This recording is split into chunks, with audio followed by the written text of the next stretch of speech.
All right. Welcome back to Waste Some Time with Jason Green. I am Jason Green, bringing you rock and roll interviews every Monday, Wednesday, Friday, cool contents on other days. Make sure you subscribe.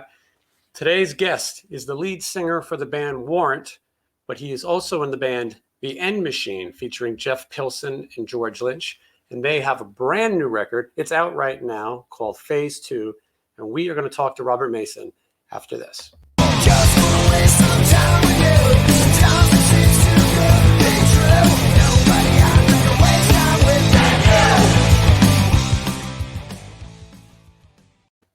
you. All right, here he is, Robert Mason. Hey there. All right, Robert. Well, let's pretend that we didn't try this earlier and had technical difficulties. Right. Okay. Hey, it's been such a long time since we've actually seen each other's faces. How are you? That is very true, Robert. You're a good actor. Yeah, I've been called a lot of things. I'm doing good. I'm glad that you're here to do this. I feel like a lot of this, everyone's doing these home interviews. Everybody's got a show. Everyone's like the king of comedy in their basement broadcasting, while their mom gets dinner ready. And right. I feel like, and it's great. It's great that people have that forum, but I feel like not a lot of people are actually getting to any substance. And so, Robert, I got to tell you, you're a New Yorker, New Jersey. I'm from New York myself. I first became aware of you, like many people, when you joined Lynch Mob, which is I've done that more than once, actually. Which is 91. Yeah. But you had a whole life before Lynch Mob. So just give me a little bit of an idea of what you were doing musically before that. I was born at a very young age. Cried like a baby when I was born. But what did I know? No, all like old guy jokes aside. Yeah, born in the Bronx. Moved to the suburbs for a lot of my later schooling, that sort of thing. So I ended up graduating from high school in a tiny little town in New Jersey. But music was always in my life, whether it was my parents' record collection, listening to albums, cleaning the house on the weekends. My dad traveled a little bit and obviously, went to do the dad thing and went to work. And I was, for the first 5 or so years, I was an only child. So my mom and dad were my friends, and we sang 3-part harmony together on long car rides. Like I was that kid at 2 years old. I'm talking like really young. I have these incredibly early memories of being able to do that, and just music was always around. I think I got sidetracked high school and college somewhat, and you're trying to be more well-rounded, or you're trying to figure out what you want to do. And was academia for me, or was higher education and becoming something other than a musician for me? And I kind of answered those questions eventually as nope. And took piano lessons and a keyboard early as a kid, and sort of rejected the whole idea of being a sight reader, a whole lot of music theory, that sort of thing. I understood the basics of it, but my ear and my want to play and perform was greater than my want to read charts. Mm-hmm. So I just pissed off my teacher. And he's like, well, you're not reading. I says, yeah, I already read it once. I know it. Can I learn something new now? Can we learn to read something else? So that's who I was as a young kid. I kind of got my focus for music throughout my teens, a little bit here and there, and then high school and college. And then one day I'm driving in the car and I'm like, wow, I've played music for a little while, but I can sing a lot of stuff I hear on the radio, but I don't know much about it. Mm-hmm. So I took serious vocal lessons, got in a couple of bands. I mean, the short story is, went through the cover thing, started writing songs pretty early on when I started performing, mostly live. And it just morphed into this thing where it's like, well, I'm going to do that and get paid for it. So I'm going to go sing in a band. And how you sing in a band and get paid for it? You do some original stuff and you go play covers. So I did a lot of that. And then that lure of going back to New York City for attention of the record companies kind of happened. And I got in bands that either developed into one that got a development deal. Like I did that once, and that kind of had a short life and then didn't happen. as it happens very often in the music business, the record company throws you money to write songs, and you do so, and you demo or record. We recorded with a guy named David Prater on Epic Records dime at his studio just outside of Manhattan. So that happened, and you think, okay, it's my first, maybe that'll be a record deal, maybe it won't. It ended up getting passed on because the guy that signed us moved on. He was the president of Epic at the time, and he left, or president of A&R. He left, and his successor came in and signed his baby bands, or had his pet projects. Yeah. So you sort of get on a shelf, you know, and it's like this is the culmination of your efforts. And you're like, what? We're what? Nobody cares? Like, well, what's interesting, though, is that you really were following that American rock and roll dream, because everyone sits in the car and plays music and thinks they can sing, and or thinks that, well, I'll just go to Manhattan and I'll be a singer. I suppose. Like I said, did my time in the clubs, and then got really focused to write and record and be in a band that was going to get out of the circuit, do something bigger. That I got pretty close with that a couple of times, and then I heard that band Lynch was auditioning singers, and I found my way through just some people I knew between record company people in New York, knew some people in LA, made some phone calls, and all of a sudden, boom, I had an audition, and flew out, spent a few hours with them, got that gig, flew home first. I did, fly home after that, and they called me every few days and said, hey, after a little while, you're the guy. We auditioned a bunch of people. Do you want to be in this band? And I said, yep. And went out to Arizona, wrote a record, recorded it in LA, and went out and played some clubs, played some theaters, supported Warrant in arenas, which was how I got to know. Lane and I got to be friends when I was recording that record that you see, that very young picture of me with the Lynch Mob logo over my head. During that, Lane and I got to be pretty good friends, and Warrant took us out on the road, which was kind of fun. Funny how things turn around, isn't it? Very strange how it turns around. So this record spawns a single, Tangled in the Web, and they're playing that on MTV, and things are going good. Yeah, and we did a whole bunch of dates, mostly in the States, toured around, and then as it happens, people are dissatisfied, and bands break up. The world's an imperfect place. Screws fall out of stuff. So that was there even a question in there, Jason, or am I just rambling? I'm not sure, but I am interested in, was it what you expected?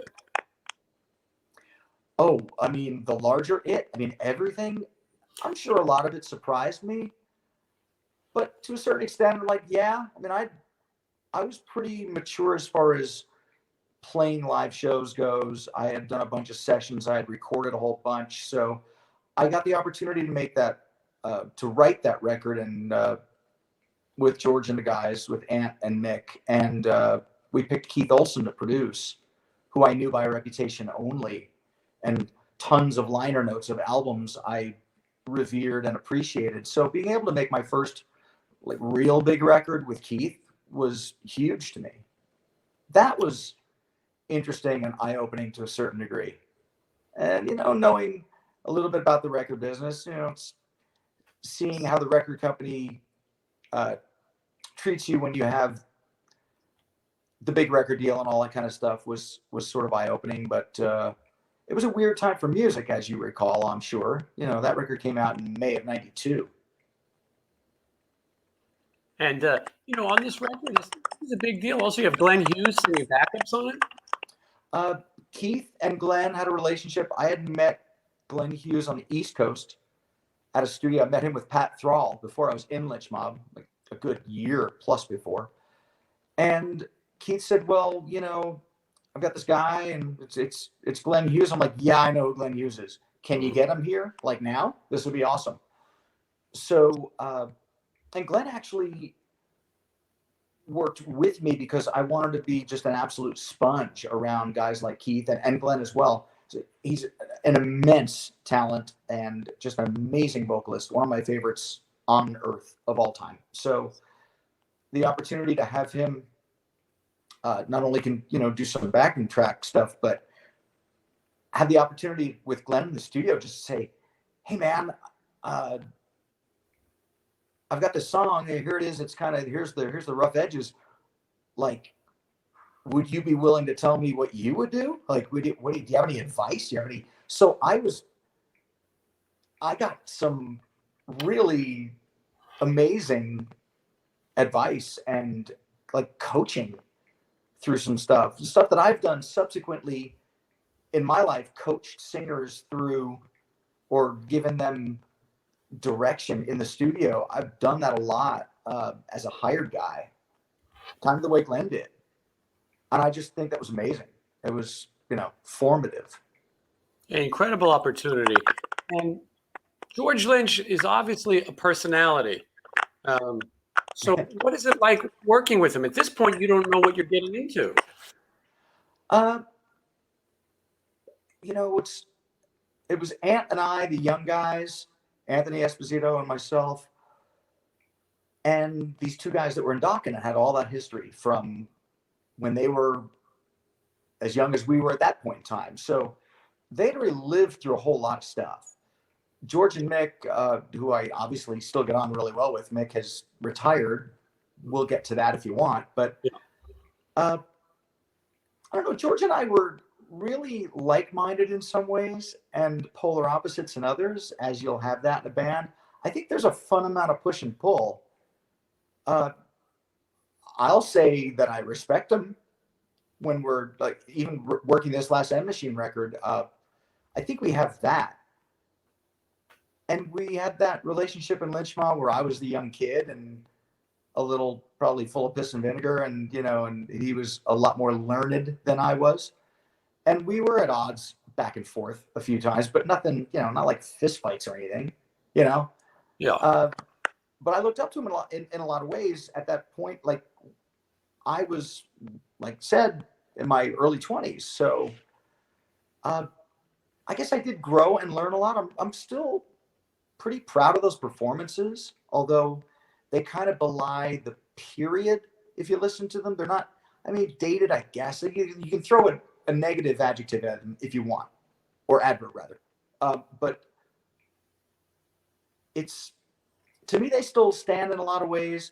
I'm still proud of that record. I learned a ton about being in the studio, about crafting a song with a guy who's got incredible song sense like Keith Olsen had. Yeah, and in some ways, I think that record is maybe the opposite a little bit. It might not have been in enough with that scene. It might not have been enough of a Dawkins type sounding record. Maybe people were expecting more. Yeah, no, honestly, I think our initial approach, and I think George would agree at the time, we wanted to make it darker and heavier. And I think we got pushed a little bit, or guided, I'll say, not negatively, but guided to make a slicker record with Keith and through the executives at Elektra at the time. I think they still kind of wanted it to sound slick and polished. Right. And we wanted something a little more, collectively wanted something a little more dangerous and maybe not loose sounding. I don't know. It's tough to articulate, but I know we wanted something, like I said, a little darker and a little more dark and mysterious than it eventually turned out. Hindsight, who knows? I'm not bitter at all about it. I just wonder what making a different record would have done for us. Well, you may have different options. We'll talk about that. The End Machine might be some of that answer. But what year does the band break up? Early in '93, I guess. We'd gotten home from the road. George and Mick, Anthony wanted to leave. And as I recall, chronologically, it was early '93. George, Mick, and I had a meeting, and it's like, oh, Ant's gone. He's left. He's back. He wants out. let's get Jeff Pilson. Mm-hmm. And then my, young 20-something-year-old self said, why don't you then get Don Dokken? Call it Dokken. Like, that's Dokken to me. So, and it's not that I didn't like Jeff at the time. We had met and we were friendly, but I really saw that as coming out with a third Lynch Mob record in what would probably end up being 94. Man, at the time, I'm like, well, I guess that's the end of this band. Let's, we could continue on, get the advance from Elektra, go make a record and turn it in. But who knows how that would have been received in 94. Mm-hmm. And we didn't do it. So that leads us straight into, obviously, if you don't want to skip ahead, but that first End Machine record was a bit of kind of reliving that moment, and in some ways, and in other ways, closure for me. Yeah, and we're going to get to End Machine, but though it's still jumping ahead, you have this interesting integrity, which is a rare thing to find, realizing that maybe they were better doing Dokken. Well, jumping all the way ahead to 2000, you get offered the gig with Rat when Stephen Pearcy left. Yeah, that was a situation, honestly, Jason, where I ran into a couple of guys in Rat, and we, once again, through my relationship with everybody in LA and having met Warren, DeMartini, and Bob and all those guys, I think I ran into Robbie Crane, who was in the band at the time, and Blotzer. And they said, oh, would you ever entertain, Steven doesn't want to do this tour and I think he's quitting or something like that. It's like, would you want to come and jam? And I did. And we got on great. I mean, I love Warren. I actually love everybody in that band. Like, really, really good people. And I get along great with them. You're the one. But I never, come on. But I like Warren. No, and honestly, I really do get along with them. They don't get along with each other very well, it seems, and are always at odds because of one reason or another. Yeah. So be it. They really wanted me to be in that band. It's not like, I'm not being coy. They weren't like chasing me and me saying no. But I really thought after we even played live for John Kolodner at the Viper Room. Oh my God, at the Viper Room. I'm wearing this shirt. I had no idea that we were going to talk about this today. Seriously, that's not a setup. And even John was like, that sounds great, but he verbalized my thoughts at the time. It's like, it's cool and it's fun and I like these guys, but it doesn't sound like Rat to me. And there's a thing that Steven brings to the party. And I honestly said that to them. I was like, guys, I can't do this at the time. I had another project and some session work and some other things I was doing, a band idea that did not get going that I really wanted to see through. Yeah, I was curious. What were you working on? I was working on a 4-piece thing that was a little more stripped down, almost like a little more, not pop, but like radio friendly. And I was just writing. I wanted to write more songs. And that just morphed into something that never really got off the ground. But at the time I remember thinking, I'm not the guy in Rat. Steve, I honestly said, go see if you can patch things up with your singer. I'm not your singer. I can sing the songs, but I'm not your singer. And I hope they understood that. I had a little pissed at me at the time. Blotzer didn't talk to me for a couple of years. But then, Lucky you. Yeah. What's interesting is, and I don't mean this as an insult to Stephen Pearcy because he's a legend and amazing at what he does and a friend, but I also think maybe your voice was too good, if that's okay to say, for Rat. It's a different style. And because there was a leaked recording of you singing live with him, and you sounded amazing. But I'm not sure you doing that raspy thing that Stephen does. And maybe Jizzy was actually a better fit for that. And that's where I was going as well. I'm probably a little more blues influenced and a little more of that sort of inflection in my voice. And although I can make it gritty when I want, I like it when it's not gritty as well. So a combo of the two, I think Jizzy was a great fit for that band. I mean, we're friendly. Yeah. We're not calling each other every day and go taking long walks in the moonlight or anything, but like we know each other and like, hey dude, what's up? He's really nice. There's no animosity either way. I think he at the time was the right choice, and I was not, and I kind of told him that. So there's much made about that because somebody recorded that afternoon thing we did for John Golodner in the Viper Room, and now it's on YouTube. Okay, cool. So I sang some Rat songs. Yeah, now people credit you as being a member of Rat at some time. I never do. I never credit myself as that. Like, I don't put that on my resume. It's not like an embarrassment thing at all. I just never considered myself to be a member of the band. Mm-hmm. Yeah, it's an interesting situation, but your integrity and I, picking what fits pays off as far as Warrant goes. But we'll get to Warrant too. But I want to talk about, what do you do after Lynch Mob ends the first time? I moved right back to the East Coast. I did some sessions. I worked with a couple of different guitar players and artists around. I sort of just ducked out for a few months there because of having that experience. Oh my God, it was the big, the thing you dream of, the big LA record deal and the, record that comes out in singles and MTV and the tour. And then what? We're not going to do this anymore? Who's deciding this? So, I mean, I wasn't despondent and, thrown into a long funk, but I mean, it gave me pause, and I was like, well, no more need to be in Arizona. I'm going to bail. I'm going to get out of here. And I went back and, among other things, lived through a horrible, cold New York metro area winter. Mm. And you know what they feel like. I remember that one. And 93, 94, man, like no fun. So I found my way back out to Arizona, and Keith Olsen gave me gigs as a session player, doing backgrounds on other people's records, fixing songs. I ended up getting a couple of little publishing advances from bands I'd worked with, and Keith paid very well.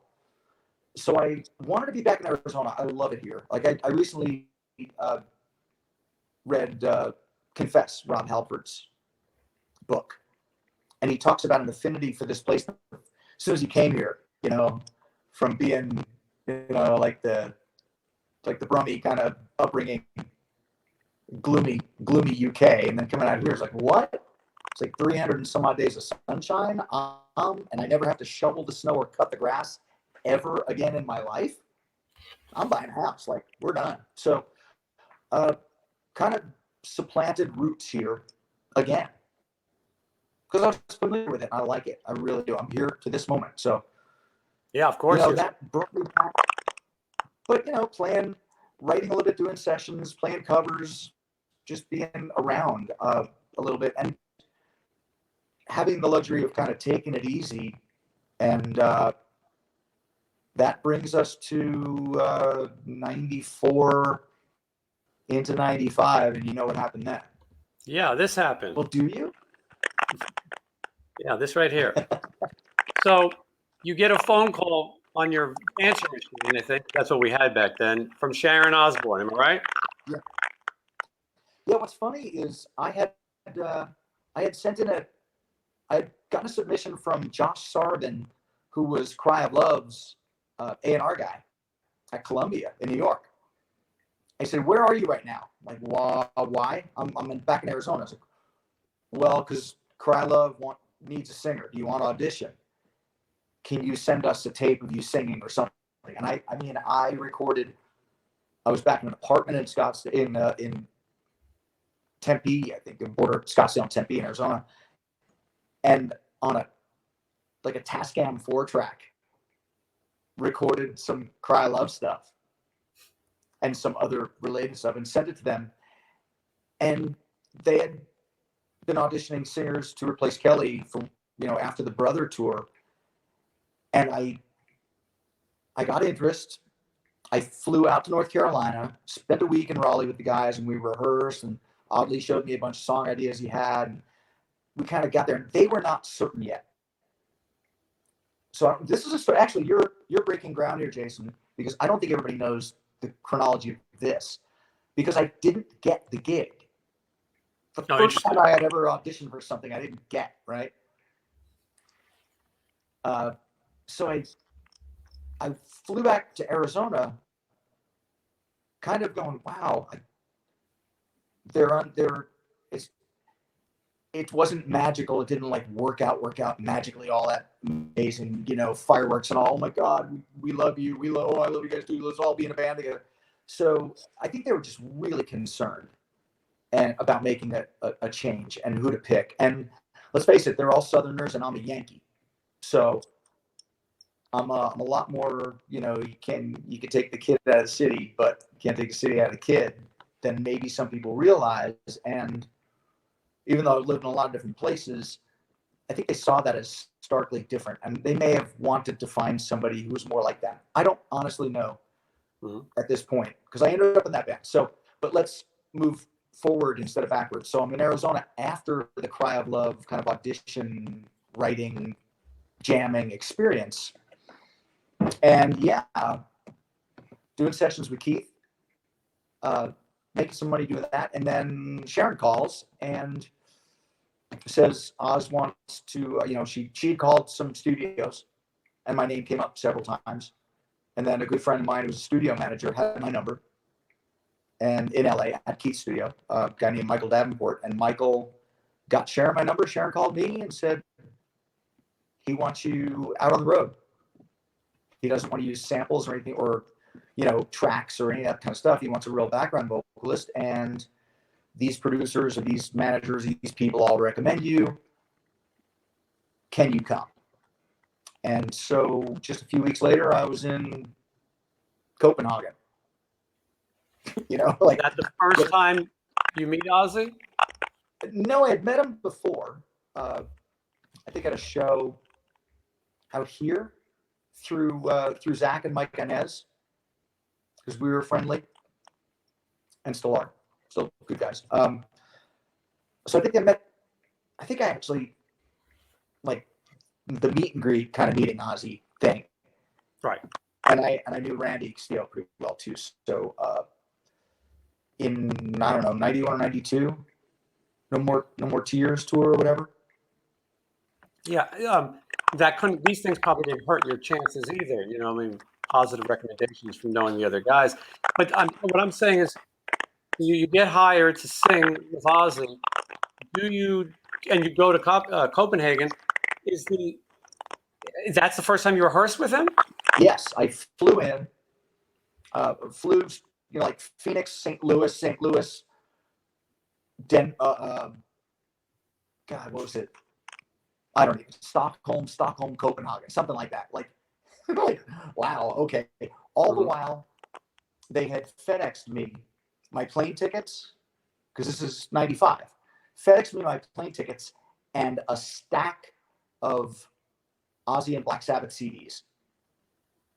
Like I didn't have a lot of them already. Sure. But it was funny. It's like, okay, we're going to send you everything that's in the set list and a one sheet of the set list. Okay. So all the way on all these flights, sitting there with a disc man, right? And headphones, flying all the way. I get there, take a nap. I get picked up by a car. They take me to a hotel. I sleep. I get a wake-up call to go down to the arena for tonight's show.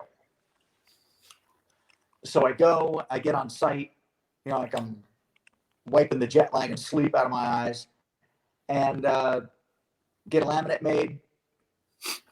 And I get told, you don't have to sing if you're not prepared, or if you are, whatever. You can meet everybody and you can ride out the first show. If you feel like doing something, fine. If you don't, it's okay.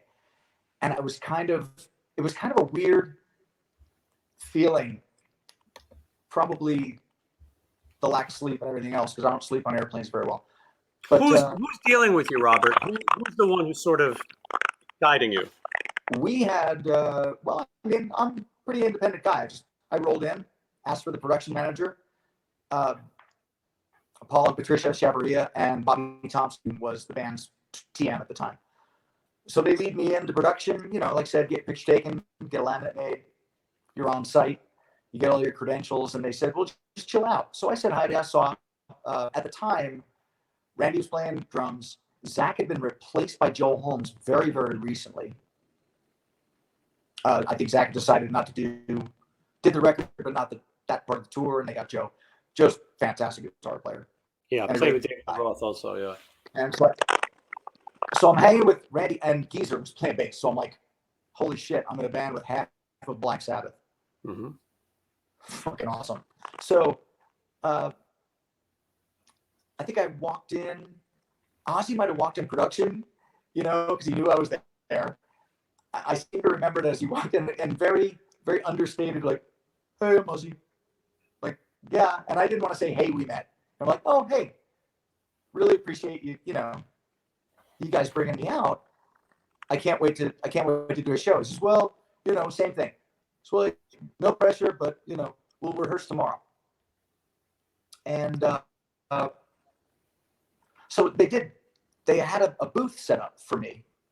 They kind of preset. I met, guys in production, monitor guys, sound guy, all that kind of stuff. He's like, well, what do you like to sing through? I said, man, I'll sing through anything. Put a 58 up, give me a wedge. And he's like, oh, well, you'll get a teleprompter as well. Like, okay, well, okay, cool. A little TV monitor with a guy running the joystick with a crawl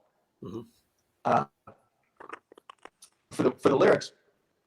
So I kind of watched, as that was starting to happen. I got called into production before the show. I think one of the openers was on. It might have been Fear Factory, Life of Agony. I think Fear Factory. And I get, it's like, oh, phone for you. I'm like, phone for me? I just got here. Like, so my mom. So I pick the phone in production, and it's Sharon apologizing, telling me she's going to give me a week's pay and fly me home. But it seems like, really appreciate you coming out, but we've kind of decided to go a different direction, and don't we want to? In fact, I'll give you two. I forget what the number was because I was kind of in shock.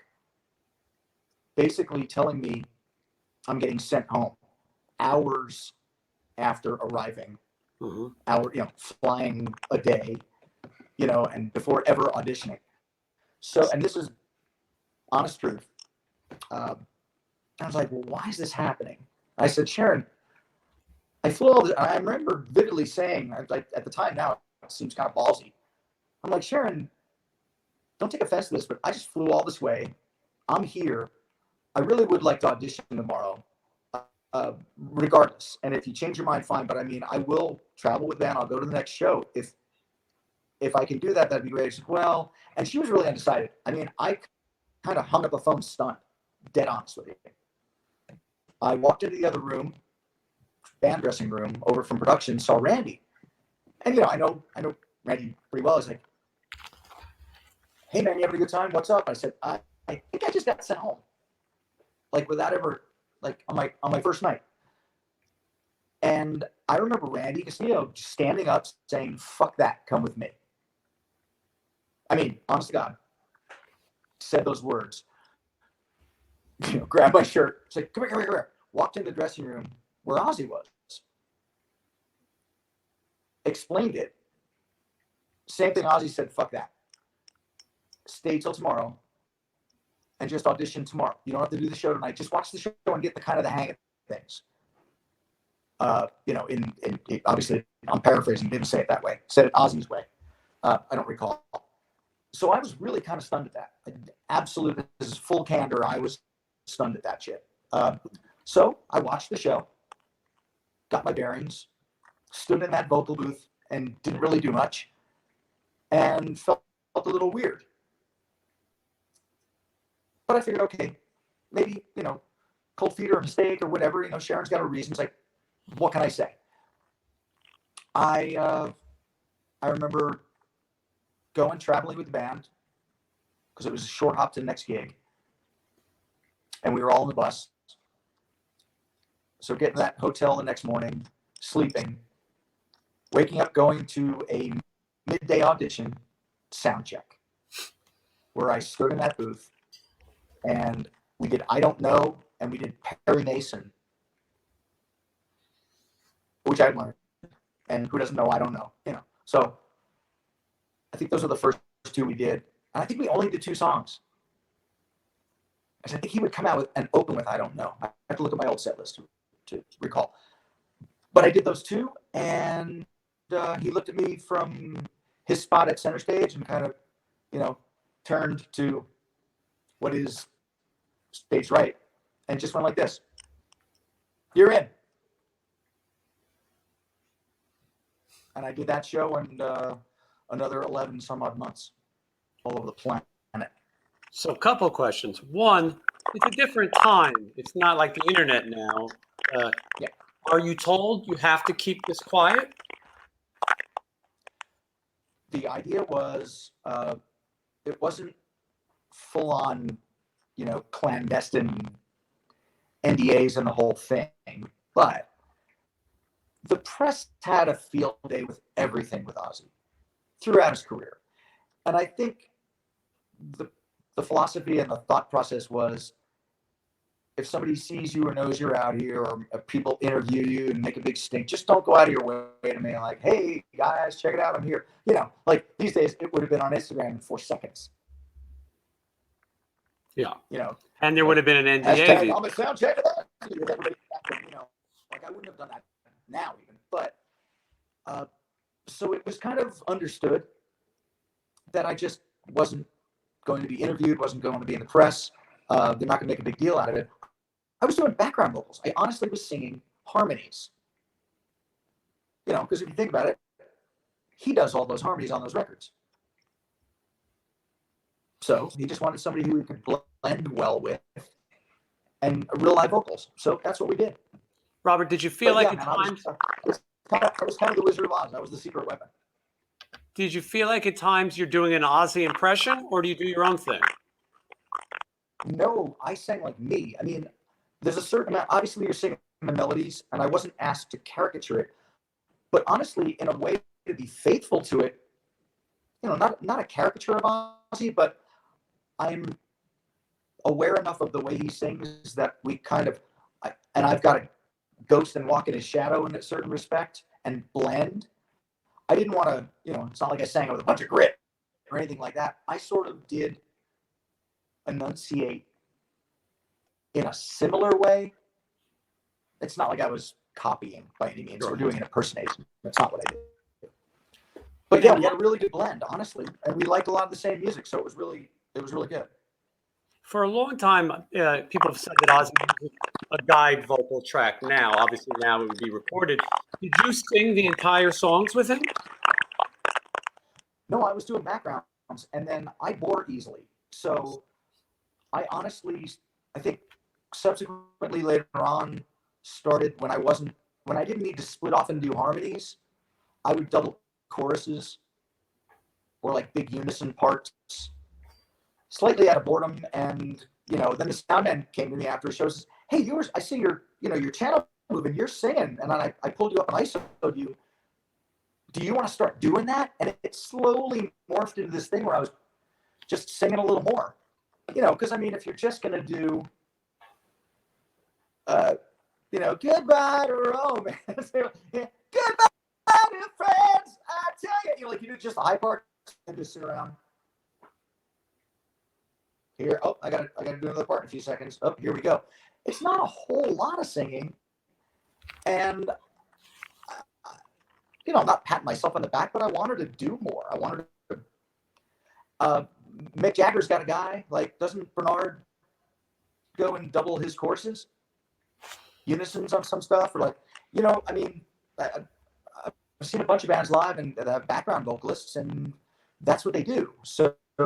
Yeah, I don't think that this is cheating, so to speak. I think people want to give Ozzy his reputation, but really, if Bach or Geezer sang in that style, they would have done it.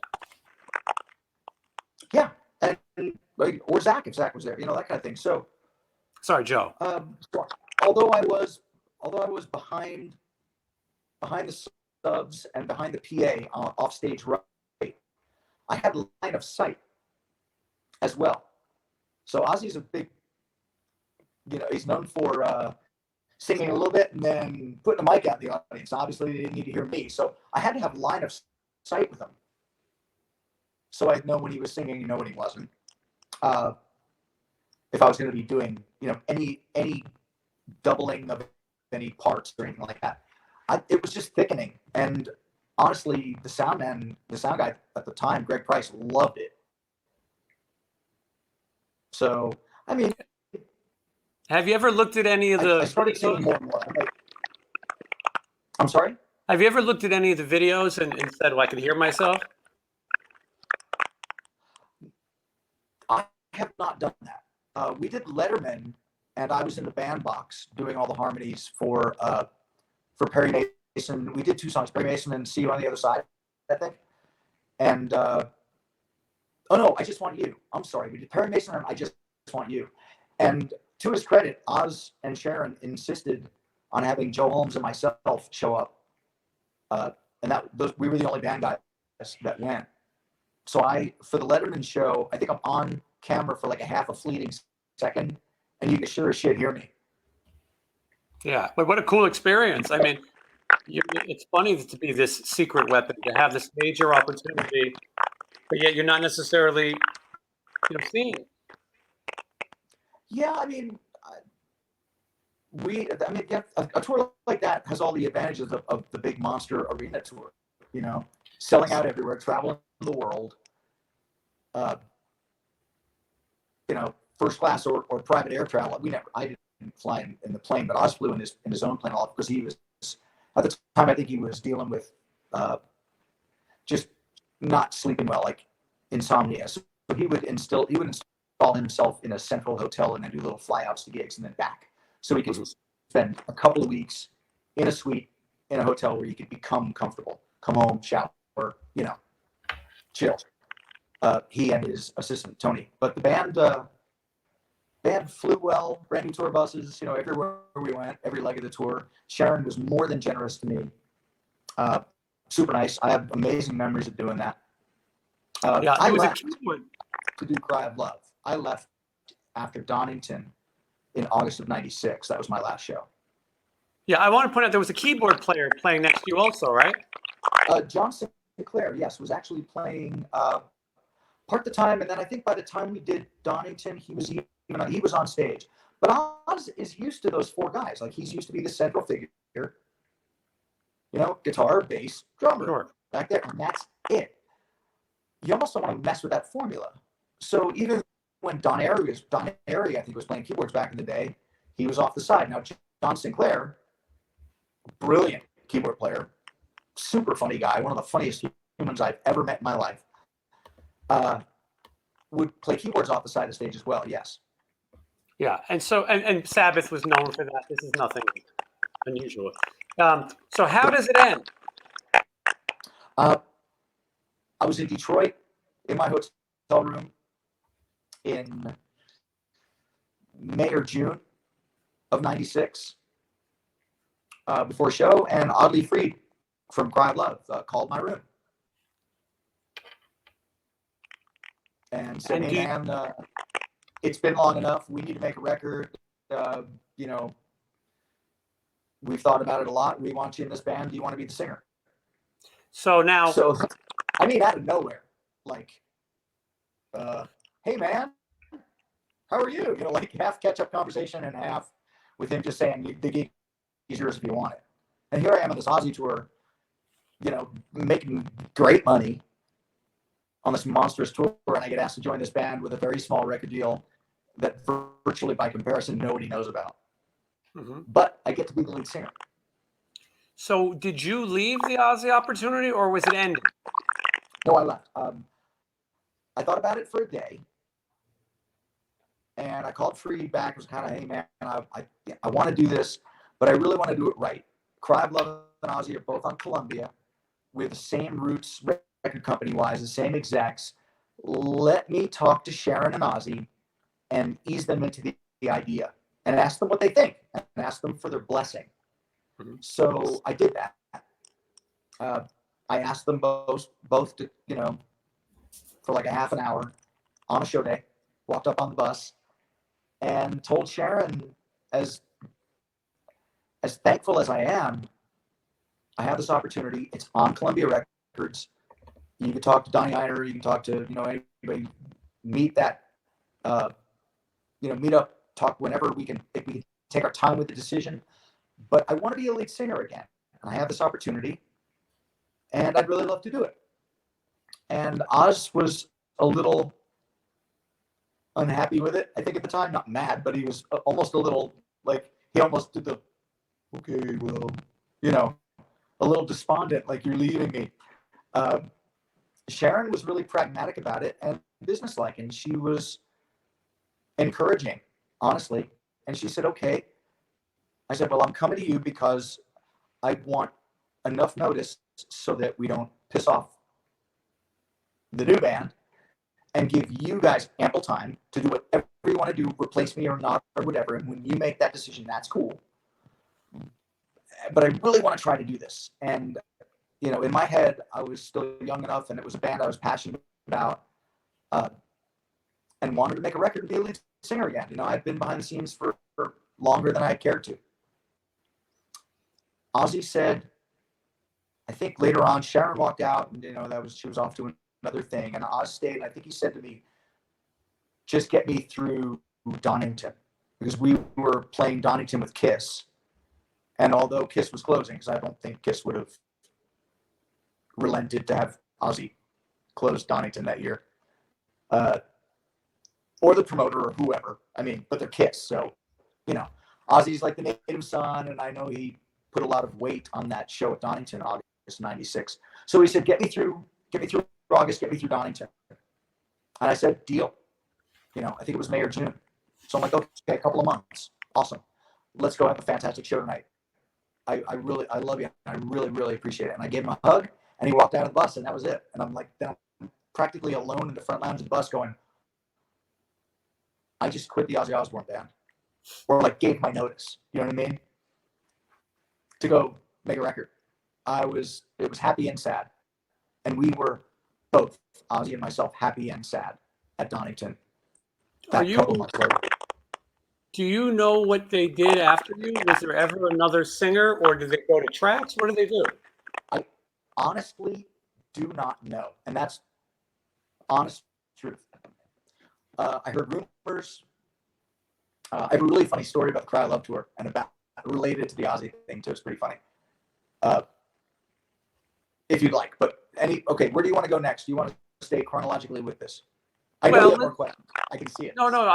Listen, it's all very interesting. I think with the, stories nowadays is that Ozzy has somebody who sings guides for him with records and things, and then maybe live. But so who knows if I'm curious if someone stepped in right after you, but I guess we don't know. I don't know for certain. And honestly, Sharon says no, I believe. I believe that Sharon was interviewed, and she said that, I think she was a little mad that this was coming up, and she said this happened 20 years ago, and it was an experiment we tried, and now we're doing something else. So exactly. Now, and that was somebody at the Jerry Gittleson or somebody at the LA Weekly get a hold of me a couple of years ago to do an interview. I didn't talk about it for 20 years. Yeah. Is that the one you're talking about? Yes. I think it is. And Sharon didn't even respond. It was someone in the camp responded. It was right. It was, I admit I was a little, disappointed is the best word I can say it at that response. I understand why they said it, but if I'm paraphrasing, but to me, it came off like an experiment, like failed experiment or experiment. Oh, we experimented with that, but it didn't work out. Well, it didn't work out because I got a gig and left. Right. It was working out just fine. Ozzy did not want me to go. I know that. Now, not a bad way at all. Sharon's got a PR job to do as well. He's protecting a brand. And Ozzy's a really good singer. I was pleasantly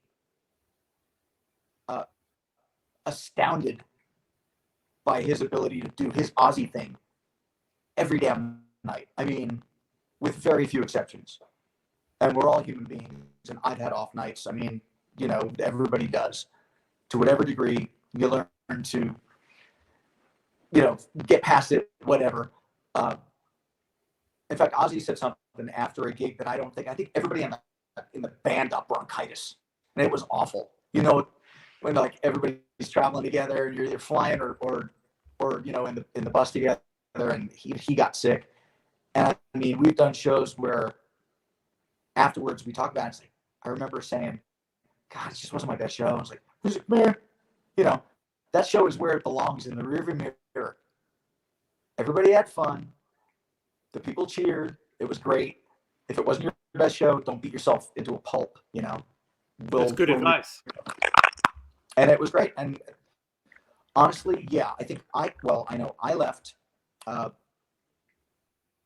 Sharon didn't fire me or anything like that. She was very gracious about it. And I gave them 2 months of solid touring and got through Donington. But I was getting pressure from Columbia and New York to do the Cry Love record, to start that process. Yeah, and here is that record, Diamonds and Debris. Ah, yes. Huh? With the picture of the Glamorama in there somewhere. I think it's on the back. Or our recording studio, Jag, was behind a laundromat, like an old, cool, like kitschy 60s, 70s, called the Glamorama. It's not there anymore. Yeah, as much places. So tell me, this is kind of your opportunity. Things have changed. I mean, Ozzy's a big deal, obviously, but it's not your personal thing. Here it is. You got a record. Tell me a little bit about what's going on. Oddly, had a ton of time to write songs for that record, which he did brilliantly. The band had rehearsed through a bunch of stuff. So by the time I went out to North Carolina, I went out to Raleigh and started doing pre-production and kind of getting in each other's pockets for that. He had a lot of those ideas completely fleshed out. I mean, I had very little to do except maybe a couple of interpretations here and there for those songs. But we demoed stuff, played through them a bunch of times. He and I had a lot of chats about he had a very, very clear vision for that. And I was totally cool with it. He's a musically gifted and talented writer and player, arranger, everything. So John Custer was producing, who produced Brother. Custer's like such a great guy, and I think he'll even admit, like, a beautiful freak, He's like he's super smart, great guitar player as well. I had a lot of fun recording that record. As low budget as that was by comparison with what I had done in the past, it was like wholesome and earthy and cool. And I really did my best to give Audley kind of what he wanted, and John. I mean, the whole band, but I know Audley had the vision. Those guys were just such great players, and they were such a tight 3-piece band. I mean, monstrous. I got to play guitar some because I think Audley called me one day when I was back in Arizona between recordings and said, "Hey man, I'm writing a lot of different inversions of these chords. Can you play some guitar?" I'm like, "Well, yeah, I'd love to." And then hooked up with Gibson and Epiphone and got a bunch of guitars in. And I remember coming to rehearsal and just being wowed by the guys, just these massive hands and these chords he was playing. He's like, "Well, I want you to do this." I'm like, "Man, I got big hands, but we'll see what happens." Mm-hmm. But again, I made a record. I'm fiercely proud of those performances. They are starkly different from anything else I've ever done, but in some ways truer to who I am than anything else I've ever done. Got thrust into the rock and LA scene thing a couple of times, and not that that's a bad thing, and I take to it pretty well, but it's not immediately where I come from. Mm-hmm. So I'm not uncomfortable, but it's a different side of me. The Cry of Love thing, I think at times I was trying to channel like my coolest, very, very early Etta James, Tina Turner, but by way of Steve Marriott and Paul Rodgers and Otis Redding and, that kind of thing. Tell me the story about how Cry of Love and Ozzy overlap when you're out on the road. Did we? You said there's a story that ties in with you. Well, okay, we were doing one of our last Cry Love tour shows where we had been out with a lot of different bands, the Allman Brothers. I mean, Columbia put us out there, and then management put us out there with just opening for a bunch of different bands and playing alongside. Like we did some sheds with all the Allman Brothers, where I think we scared the shit out of the people that showed up early to see the Allman Brothers, because we were like, you know, Exile on Main Street meets The Who meets whatever else Southern tinged with rock, and so I don't know that we were a great fit. And we were doing Cheap Trick dates, which I absolutely love doing direct support for Cheap Trick.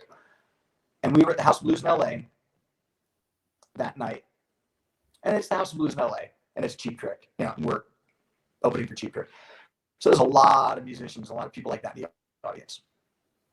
Afterward, I think we were going back to Arizona. It might have been some of our last shows with Cheap Trick and overall Cry Love shows. And we're staying at the Hyatt across, the Riot House across the street. We're in the bar downstairs, and I think it's me and Rick.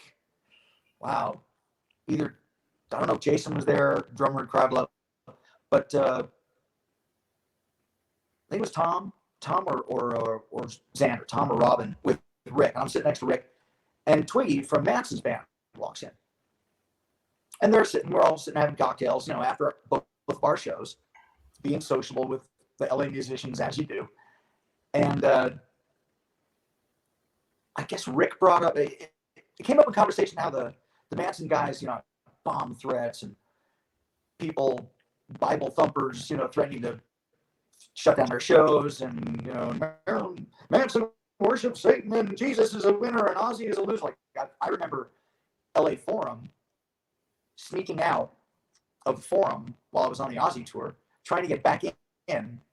I went out to go grab something in the bus, laminate the bus key. Went back in, door shut. It was so loud with protesters.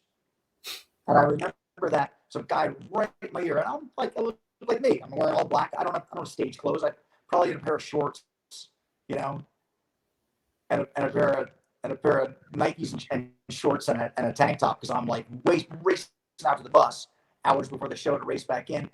Door shut and locked and no handle. I'm like banging on the door. I hear the guy, Jesus is a winner, Ozzy is a loser. And that was what he had on his placard that he was like, I'm like, with a big cross. I'm like, did you ever? And I thought, I'm not going to get anywhere talking to this guy about, Ozzy does not worship Satan. But remember all that. So Twiggy's talking about how they have bomb threats and all the same kind of thing at their shows. And Rick looks at me and goes, well, he knows all about that. Twiggy looks at me like I don't belong, first off. He doesn't know what the fuck I am. We had been introduced. We're at the bar, at the Hyatt, having cocktails afterwards. We're sitting in those, like, club chairs. And he looks at me like, fuck are you?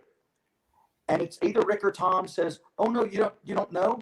He was the background singer for Ozzy. And he said those words, and Twiggy's jaw just went in his lap. And he goes, wait, what? And I, what am I saying? I'd stand up like, that's me. I was like, yeah, I was. He goes, whoa, what the fuck? Hold on. You're the tent guy? And that's the first time I heard the words tent guy. Mm-hmm. Apparently that was the urban legend that there was a guy backstage that nobody knew about. But I didn't say anything. And here it is, summer 97 or whatever it is. And, Twiggy's going, like, all of a sudden has a newfound respect for me and wanted to, ask questions and talk for a minute about it. But it was funny. That's my overlap story with, because it's funny. Apparently that was like the legend of the guy. And, I'm just thinking, oh, cool. I know it was cool. I had a lot of fun. And it was, apparently I was, if I wasn't the last, I think I was the first guy to ever do that. Yeah, it sure seems that way. Now, we're going to move ahead a little fast because I don't want to keep you all night. Tell me, though, Cry of Love did not last very long. What happened? I think it was just mistimed, and they once again didn't know exactly where to put us, where to market us, Mm-hmm. and it fell victim to like small budget thing. Josh Sarman, tried his heart out, and I know he was in our corner, but I just don't think we had enough, support from the record company behind it. The record was made and might have thrown people off, and they didn't know where the hell to put us. I mean, we might have been better in hindsight, I don't know, supporting the Black Rose or a band like that at the time, if they had been out on a record and on tour, and maybe we could have been out for longer. But we weren't getting where we wanted to be with where the record company wanted us to be with sales. This is 97, so the music industry is very odd at this point in time for bands like ours. And after a show in Phoenix, I think it was his Mason Jar. I think I played my last show at the Mason Jar in Phoenix, so I could drive home. And I think after that, we just decided we could beat ourselves into the ground, beat our heads against the wall, and not get anywhere, or we can kind of just lay it down now and stop. And that was Oddly's decision, I believe, at the time, and that's what we decided to do. All right, I'm going to go through the crash course now. Yeah. We know that in 2000, look, well, first of all, you quit Ozzy. Now in 2000, you're going to quit Rat before you even start. But what do you do next? Go back to Lynch Mob. Talk a little bit about what this is like. Oh, gotcha. I was trying to get another band off the ground that didn't quite work. I was writing a whole bunch, working with other artists. I got to do some sessions again. And I kind of took a step back. I took a couple of years and just a step back and got out of it after a couple of, not so wonderful experiences, actually, if you think about it. But they were good, and I always maintained a decent enough work ethic, I think, and a little bit of want to stay in it. To just know that I wanted to give it another shot and something else was around the corner. So, if you stick around long enough, sometimes even a broken watch is right a couple of times a day, as the cliche goes. So I just did that, Does George call you? Yeah, George called me to sing on a couple of songs at Henson Recorders. He was doing it started off a solo record, I think, and he wanted a bunch of different singers. And it was reinterpretations of Dokken and Lynch Mob songs, so they wanted me to do it, at least a couple. And I think I did 2 songs on the first day, and they called me back the second day and said, hey, you're not done yet. Could you do another? And I did another, and they're like, hey, I think we want to do the whole record with you. Here's the rest of the material. Here's the rest of the money. Are you willing to do it?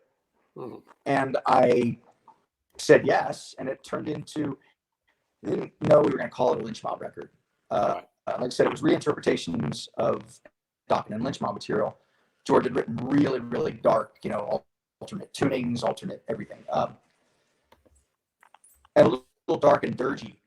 But I figured, okay, on one hand, it was fun because it gave me the opportunity to hang a little grit and a little fur on some of those Dokken songs that I personally thought, like, Don did a great job, and I like Don's voice, and I was a fan.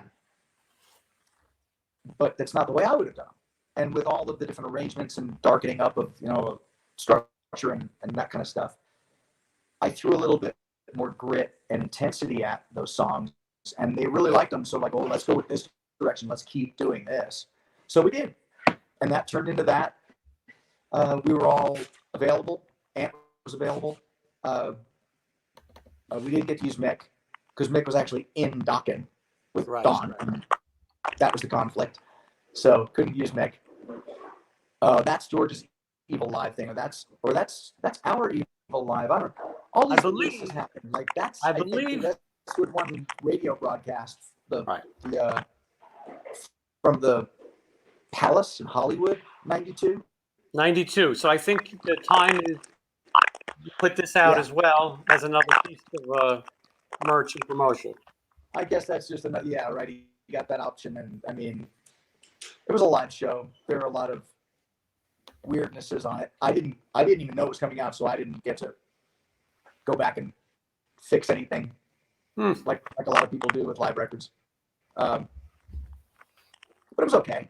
You know, I mean, you lose a lot in the moment, and depending on how it's, and that was a live radio broadcast that show at the time. Okay, so now we're really jumping ahead. It's going 2008. At this time, Warrant is looking for a singer again. And just to backtrack, I was at one of Janie's last shows here in Las Vegas at Boulder Station Casino, and it was extremely difficult to watch. I knew Janie; he was a great guy, nice guy. Obviously, troubled by demons, everybody knows that. But at this show, he essentially couldn't remember any of the words to any songs. He would just tell them to keep playing guitar. So it was as sad as it could be.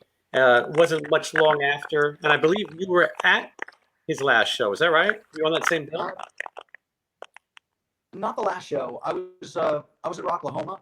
Ran into Joey Allen the night before both of our performances, and Joey kind of, we sat down amidst having a beer to talk about our situations, and he said that Lane was having a lot of trouble, and they were not looking for a singer, but I mean, yes, in the moment he came up to me, he's like, I don't even know if my singer's going to show up. How many of our songs do you know? And, me always trying to bust his chops. I said, I think I know 2. How many times would you like me to sing them? So then I guess maybe the seed was planted. I did go to their sound check the next morning and say hi to everybody. But Lane showed up. I'm probably not the first person to say this, probably fresh out of rehab, and did a pretty damn good show. I was not there. I had done an earlier show and was in the hotel hanging out with the Queensryche guys, I think, exactly when Warrant was headlining Rocklahoma that night. So a couple of weeks later, I got a call, and we discussed it and discussed through the pluses and minuses of it, and they were having a really hard time keeping him healthy on the road. It was not the place for him to be. It was in a really dark place. So eventually, they called me and said, this is really not working out well for us, but we have 4 out of 5 cylinders and management and booking agency and everybody else wanting to make this work. Would you even consider it? And for all those reasons, I said, yes, I would consider it. And then the news came. It's like, I think Dixon called me. He's like, hey, man, the good news is if you want to be in the band, that's great. The bad news is you got a gig in 4 days. So, which I did. Ended up doing that. And been in that band since September of 2008. Where did the Jamie St. James thing fall in? Was that in between Janie? Yeah, years before Janie rejoined, Jamie was in the band. And Saint's a wonderful guy, a great singer. That didn't work out.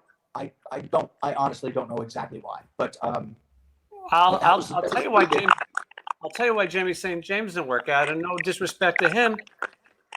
What's a nice way to say he was terrible? He just didn't fit Warrant. I thought if they would have stayed with someone like that, they would have ended their career. He just did not fit that band. And perhaps right, I'm not, once again, this is honest. I'm not really familiar with that period in time.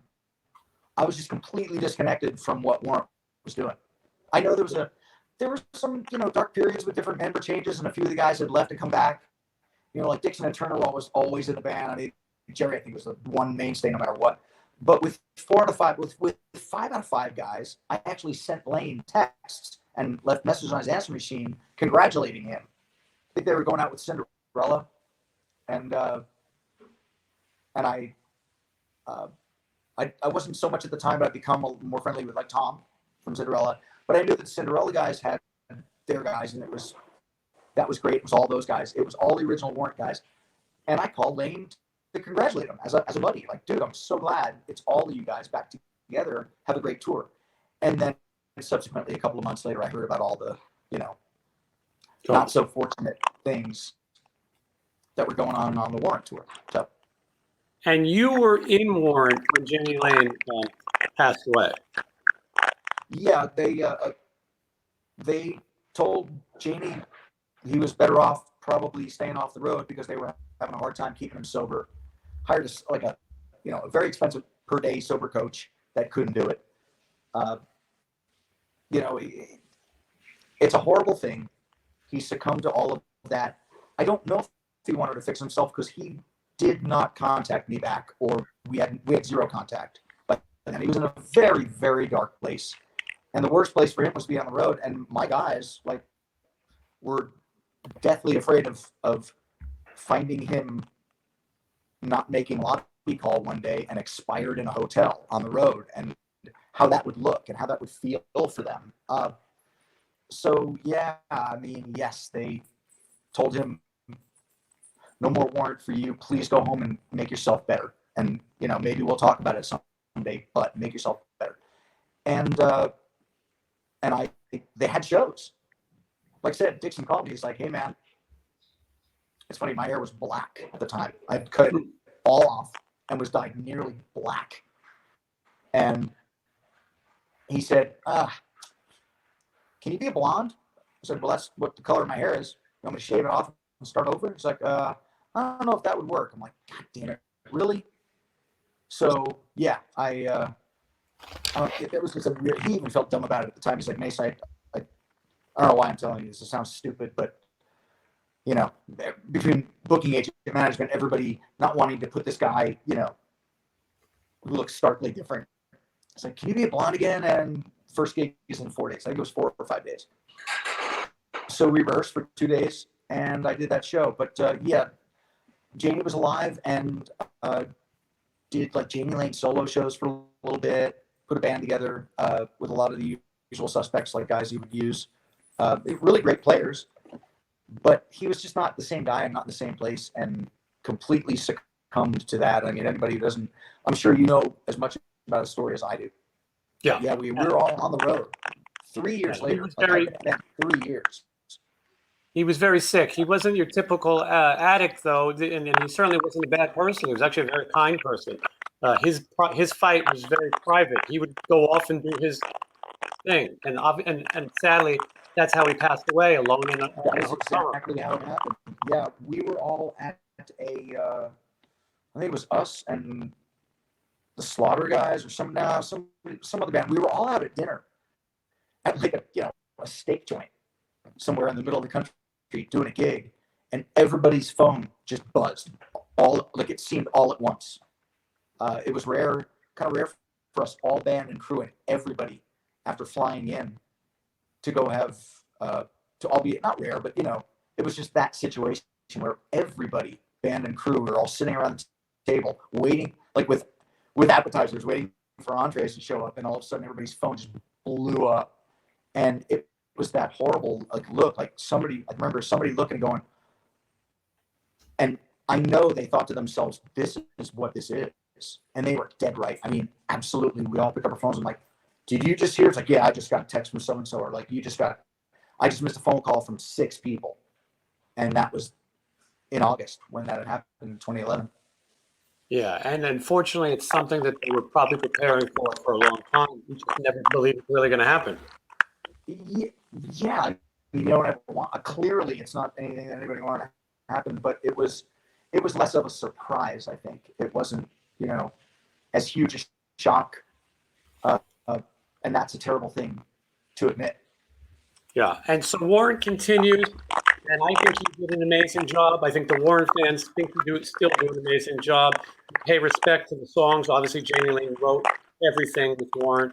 You deliver the songs right. Where you said you might not have been right for rap, you're great for Warrant. You pay respect to those songs, the inflections, the way you sing them. You're not trying to take the Janie songs and make them the Robert songs. You pay respect to them. And fortunately, you're also able to now have new Warrant music. Well, yeah, I mean, I've done 2 records with the band. I really appreciate that. That's high praise. that, and I do take that very seriously. There's a legacy in the band.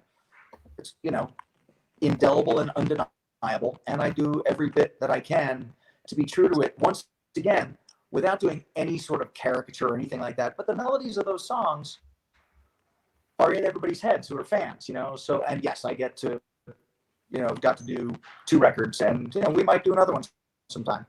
The thing about Warrant is 2019 was the 30th anniversary of Dirty Rotten, so that was a huge year for us. And then all this stuff happened. 2020, technically, in the second half of 2020, Cherry Pie was released in 1990. So 2020 was the 30th anniversary of that. Yes, the louder, the harder, and the faster. Yeah, man, I'm fortunate. The harder Well, I work, the more fortunate I get. I believe Warrant continues for a long time. You have 4 out of 5 original members. The only one who's not there cannot be there because he passed. I think you're paying respect to the music that people want to hear. Even though you're making the music, I think Warrant understands the nostalgia. It's a big part of who's coming to see them.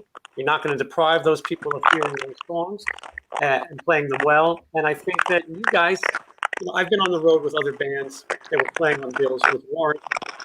You guys get along. It really seems like you guys have it down. Yeah, and we're older and wiser. Everybody's a grown up. We tour responsibly. We really enjoy the fact. I was a fan first. Lane and I became friends when I was recording the first Lynch record that I did, and that's an important thing to me. Those people have memories tied to those songs. It's a nostalgia thing now. We're classic rock. Holy shit, we're classic rock. Wasn't Led Zeppelin classic rock? Like, I don't know. Makes you feel old. Yeah, and those songs have lived a life in video games and movie soundtracks as well. So it's there's new generations of people getting exposed to those songs, and the idea that I try to bring to a show, which is leave your problems outside the door of the place we're playing. Forget all that shit for an hour and just have fun and enjoy yourself. And if you have nostalgic memories of these songs, we'll try to bring those back. And if some of these are new to you, get excited. Be as excited as we are. Yeah, and so, like we said, Warrant will continue. Probably be a new album when the country opens. You guys do about 50 shows a year, which is a lot. I don't think people realize how much that is. It's not like no one's on tour anymore. You do weekends, and to do 50 shows a year is a lot of shows. Yeah, we've varied over the past bunch of years between 40-something and 60-something. It's I think a lot of work. When the world opens up again and we can. We have shows booked as soon as June. So we'll see how many of these people want to come out and feel comfortable, and we'll be the first ones to, obviously within, whatever safe guidelines you have to do. But man, I want to go back to work. So yeah, I'll be the happiest guy. I'll be the happiest guy on my side of the microphone when we do that first show. Yeah, of course. And so, okay, so I'm going to have links to all of your music down below. If people want to buy some music, want to listen to music, visit, the websites, they can do all that. But we want to promote the End Machine a little bit. Yes. This is the first End Machine record. And essentially, this is the lineup of Dokken with you singing. I had Jeff Pilson on the other day. And one of the things that I talked to him about is maybe Don couldn't sing in this fashion anymore. And it's not an insult to Don. People do different things. I think this is a heavier album, and I think people really enjoy hearing you do this with those guys. You tell me your process. Well, the first record we did, we made its own animal. I did not want this band to be Dokken with me stapled on the front of it in the middle.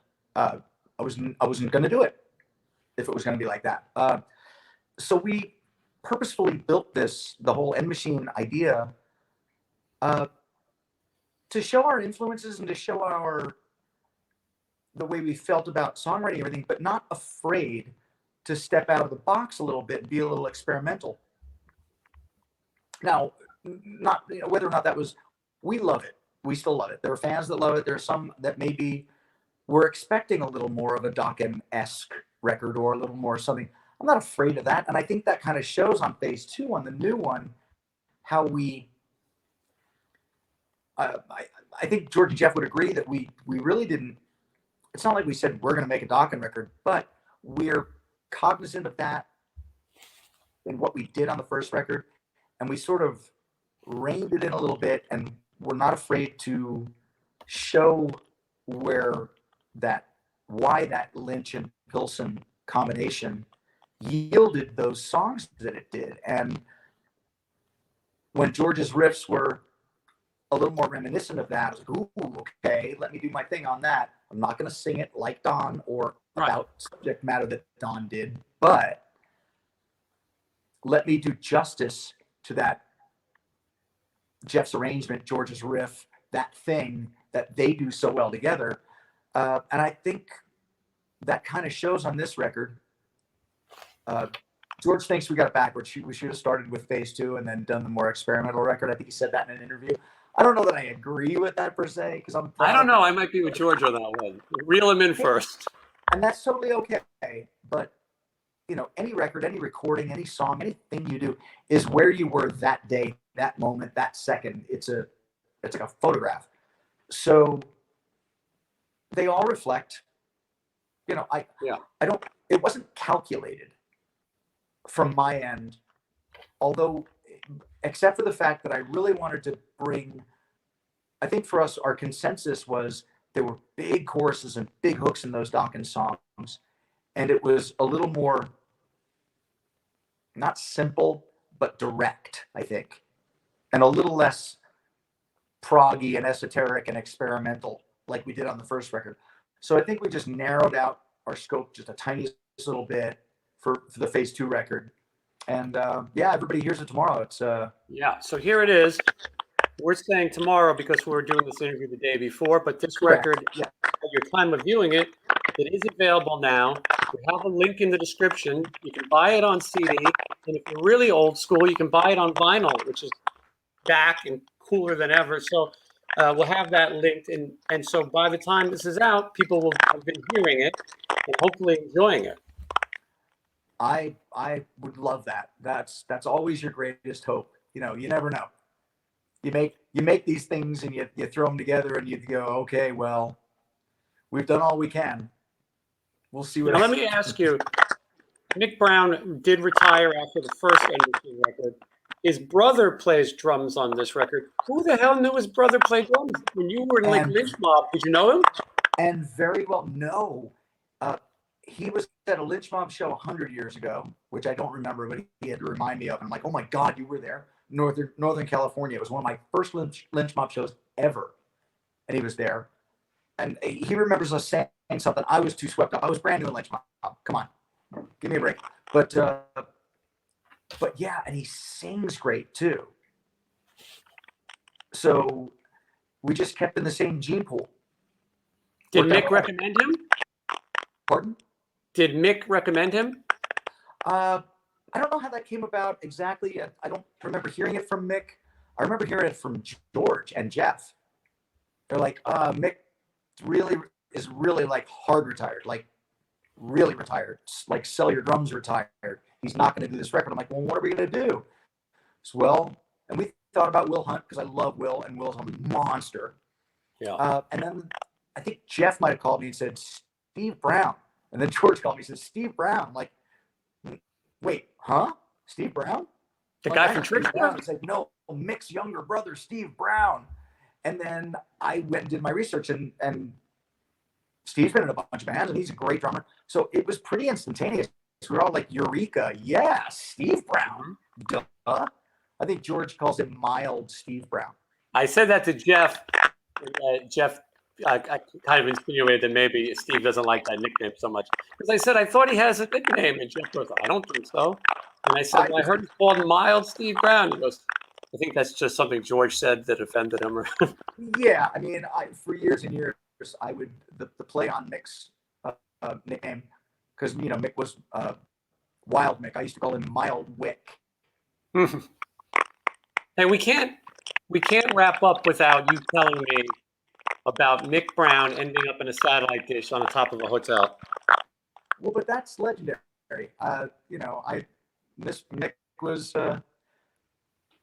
had a lot of fun the night before, and I believe was to the best of my knowledge, was late for bus call. I will hold to that because he was passed out in a satellite dish on the roof of the hotel.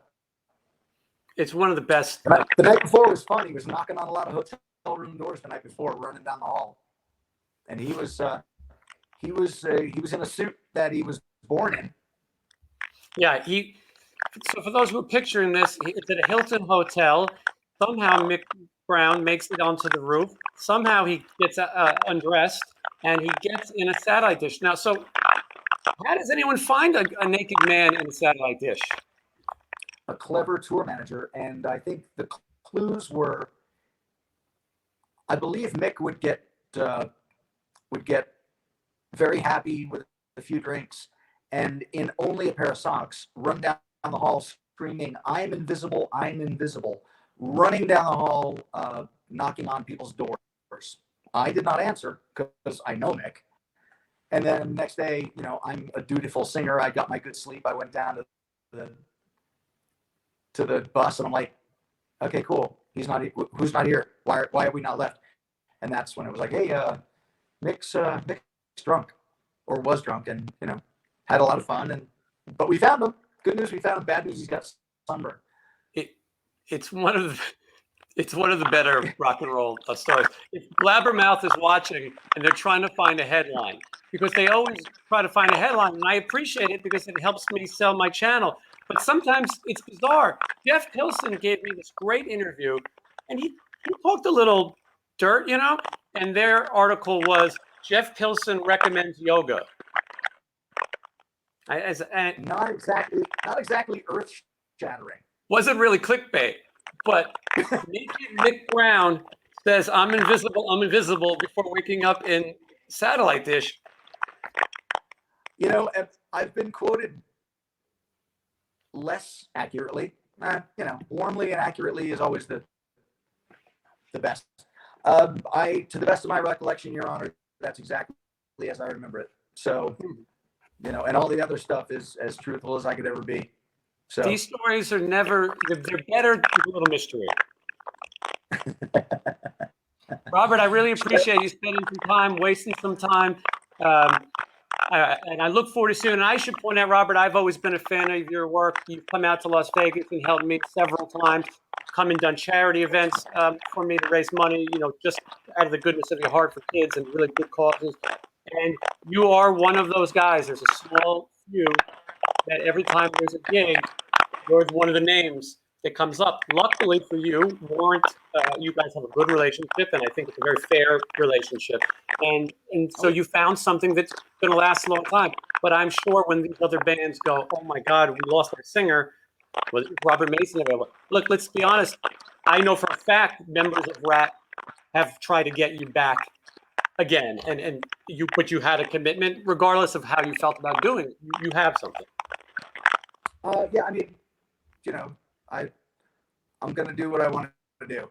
I'm not pig-headed, but I do think things through. That's really high praise. I really appreciate all that, Jason. It's really nice. And this flew by, man. This has been a long time, but it just absolutely flew by. And you ask great questions, so that's always not just refreshing, but appreciated. Yeah, well, I appreciate that you saying that, and I look forward to seeing you soon, Robert. We're gonna be rocking again. Absolutely. Okay, All right, thank you. take care.